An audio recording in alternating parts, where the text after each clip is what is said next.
Yo, what's up guys, and welcome back to another video. Today this video is gonna be more or less sort of like a tactic kind of video. Basically I'm gonna run through what I do, and then if you want, in the comment section below you can feel free to comment what you do going into certain games. So like for a tournament on Ultimate Team, you know, like how would you maybe approach the tournament? Would you obviously, like the first couple of rounds you can make, you can sort of go in like, you know, proper attacking sort of thing, but then, you know, in like the later rounds, do you have more of a defensive mindset sort of thing? But this 4-3-3 formation here is the one. Yeah, so this 4-3-3 here is the one that I like the most. It's probably my favourite formation on the game. Obviously you have your goalkeeper, then you have your back four. With the back four, I quite like my fullbacks to push on quite a lot, especially like to link up with the wingers.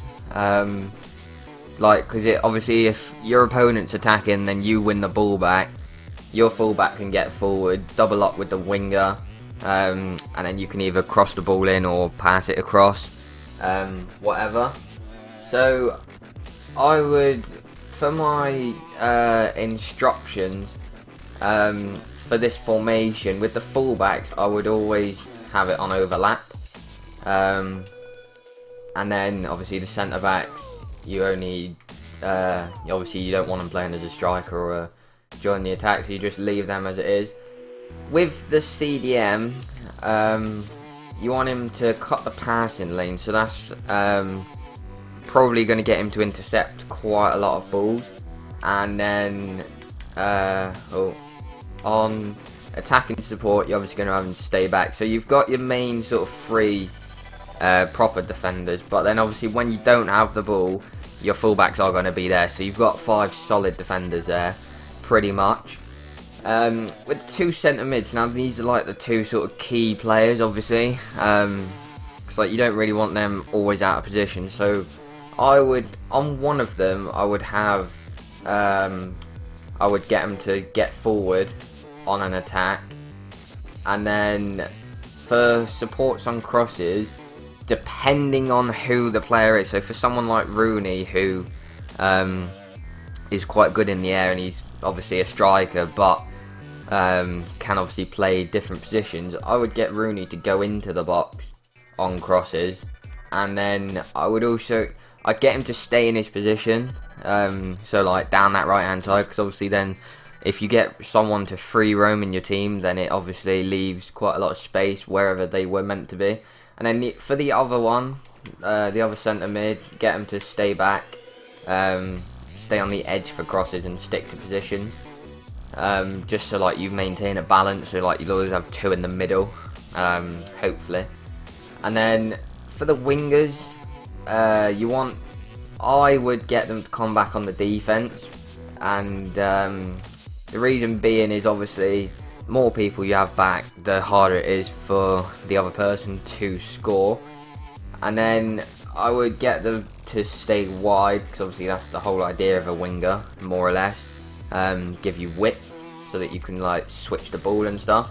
And then I get them to come in behind, so obviously get them to combat, but when you have the ball, try and get them to run in behind. Same with the other one, stay wide and get in behind. And then with the middle striker, sometimes, depending if you're playing against like a 3 at the back formation, obviously it's going to be very hard for the one striker on their own. But then the 4-3-3 can do quite well against the 4 at the 3 at the back, even, because obviously then your 2 wingers, if you get them to stay wide, get in behind, then the space is going to be there. But with the striker, you're going to get them to press the back line when you don't have the ball, because obviously if the guy's not very confident passing the ball out from the back, you can intercept it, maybe get a chance or a goal.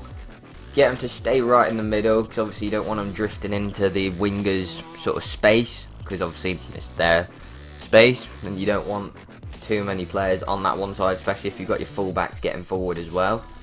And then depending on the pace, if you've got, say, someone like Benteke, you're obviously going to have him as a target man.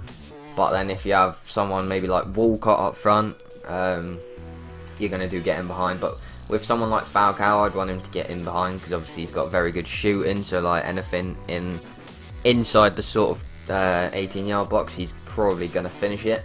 And then my personal favourite tactic would be possession. Obviously in the description there, your team will move up the pitch when the opportunity presents itself, but obviously keeping the ball is the main aim. And then your players are going to come in sort of closer to the man with the ball, so that you can give a simple pass off. But then you'll also have like the switch option always open, so that you can like obviously if the space is out there, you're going to switch it, relieve a bit of pressure, give you some time. But yeah, if you want, in the comments down below, guys, let me know what tactics you use, if you do use any. Like, I always sort of have like a certain, you know, game plan for like what game I go into, kind of thing. Especially in tournaments, that's like the main sort of one, really. Like in the opening rounds of the tournament, I'd still play the exact same like all the way through. I try and focus more on defending than attacking, because obviously keeping clean sheets is important. Obviously if your opponent doesn't score, then you're more likely going to win if you score. But yeah, if you do use similar tactics or different ones, feel free to let me know in the comments down below. But that's going to be the end of the video, guys. If you did enjoy it, please make sure you do drop a like, subscribe if you're new, and I'll see you next time.